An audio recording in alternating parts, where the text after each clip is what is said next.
In this video, I thought that I would share a link to a podcast type video that I came across a few years ago. And it is a nutritionist. It's a woman. I believe she has autism and she's a nutritionist. And it's been a while since I watched it, so I have to go back and watch it again. But I think she just is talking about the correlation between um, neurodivergence and mast cell activation disorder and a sensitivity to oxalates. And when I came across it, it was like light bulbs started to go off, and it made a lot of sense for me in terms of what I personally was dealing with. And so I thought that I would just share that link and maybe it can be helpful to somebody else in the same way it was helpful to me.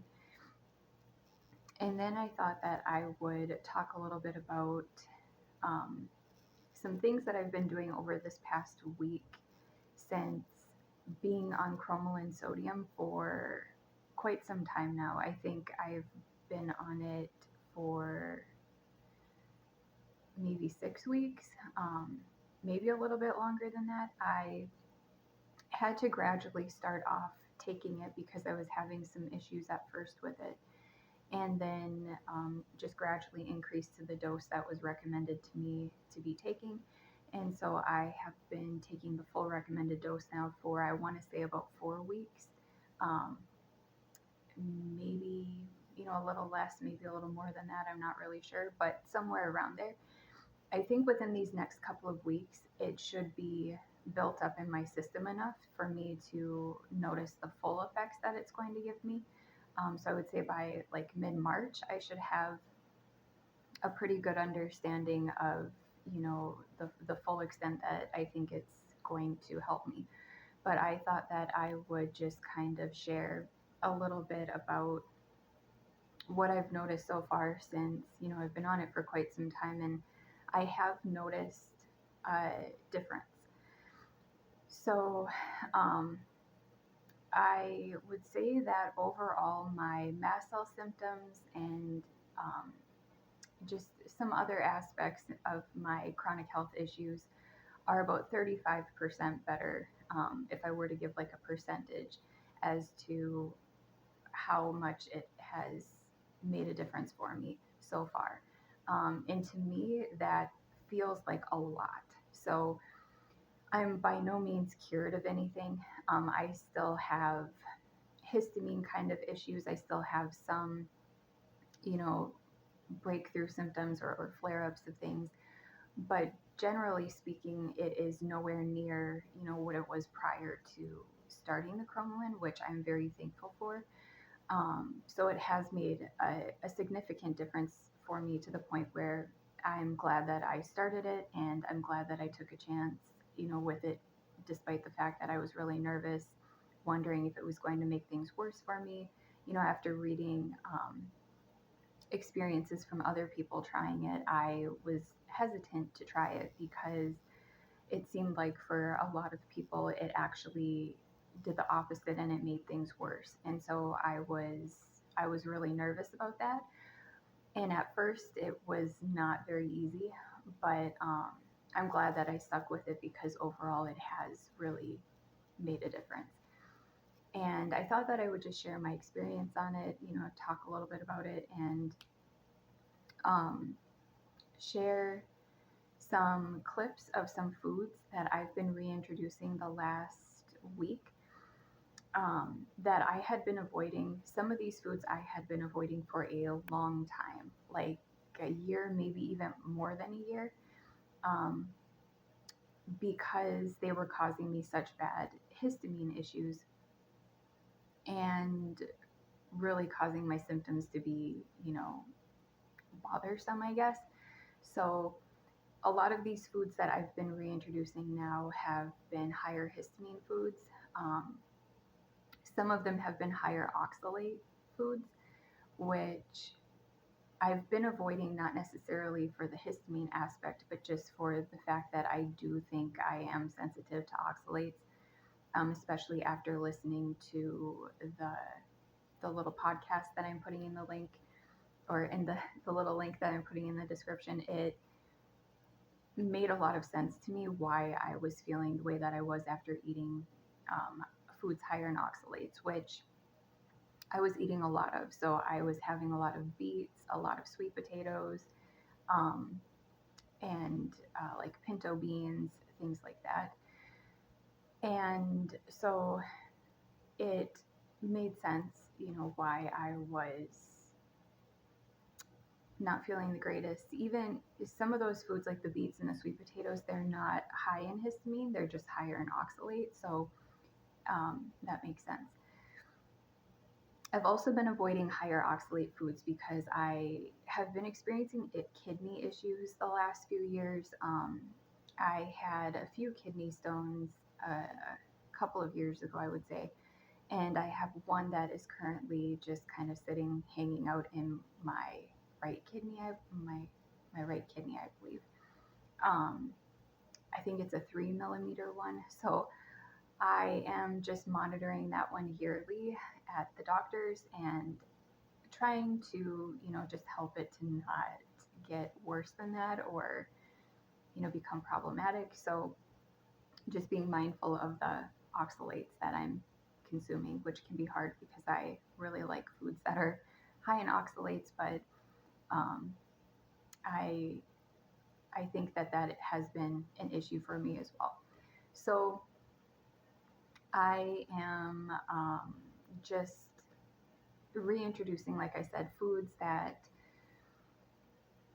have been problematic for me in the past. I will share photos of what I've been reintroducing and talk a little bit about them and what I've noticed since trying them again.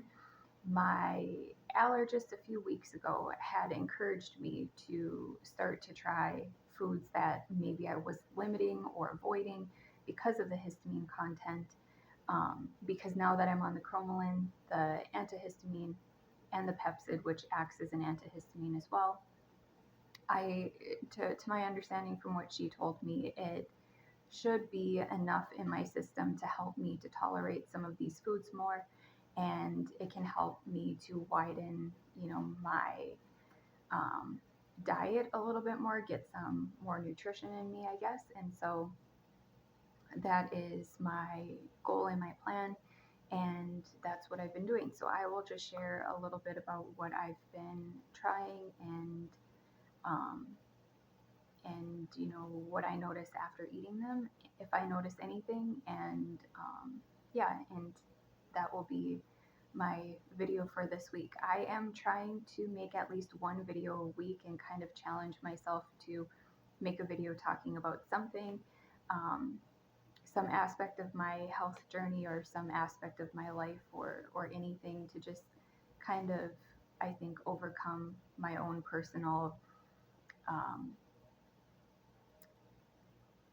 inclination, I guess, to kind of withdraw my, myself or whatever. And so this is just my way of, I think, helping myself to overcome that and to break out of my shell a little bit. So this is going to be my video for this week.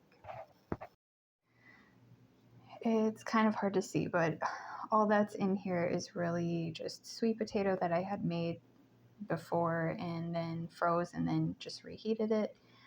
Some ground turkey with a very little bit of taco seasoning on it, some sour cream, some shredded cheese, and some lettuce. The items, again, that I have issues with would be the sour cream, the shredded cheese, and the especially the taco seasoning. Um, some things like um, coriander and cumin I tend to tolerate okay, but I think it's the chili powder that I have the issue with.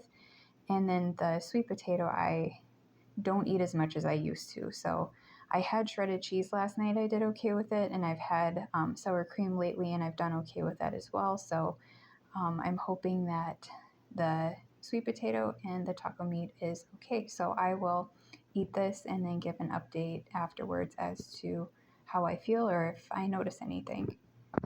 Would share this while I talk a little bit about what I ate. I didn't do that great with either the taco seasoning or the sweet potato. I can't really tell if it was the sweet potato and the oxalates or if it was the taco seasoning and the histamine in it, or, a reaction from it. But my stomach hurt after eating it for about a couple of hours. And I didn't use that much taco seasoning, just a little tiny bit. So I don't think that is something I'm going to be able to reintroduce really at this time. And then I tried an avocado this week. I ate an avocado twice. So this was a very large one that I cut in half. I ate half of it this day, put the rest immediately in the freezer, and had the rest of it on some toast a couple of days later. And I tolerated this very well, which I was thankful for because I love avocados a lot. They're one of my favorite foods. So I am very happy that I can start to have this again. I was avoiding that for a lot of years because of the histamine. And then green grapes is another one that I decided to try. Grapes can be high in histamine, especially I think the red or purple ones. I also know that, grapes contain tannins, and I am low in iron and trying to raise my iron, and that can prohibit the absorption of iron in your body. So I've also been avoiding grapes for that reason, but thought that I would give them a try, and I tolerated these very well as well. I don't really like purple grapes, just the green ones right now, so that is what I am probably going to stick to. And then I also got these. I used to love these oranges and eat them by like the bagful, but I had a lot of issues with like a mucousy throat after eating them, and just, noticed like congestion and reactions. I also cannot have orange juice, it just goes right through me. Citrus really is a histamine releaser, or something that will aggravate histamine issues, and it causes a lot of problems for people with mast cell activation disorder often. So I was avoiding these for that reason. I picked up some because they were really cheap at my grocery store this week, and they really weren't that fresh. There was a lot of them that were green. And when I Googled it, it says that that's fine, but just because of my histamine issues and stuff like that, I think I'm going to wait until I find a fresher batch of them to give these a try. But this week, that is all of the foods that I have tried to reintroduce and what they felt like after eating them.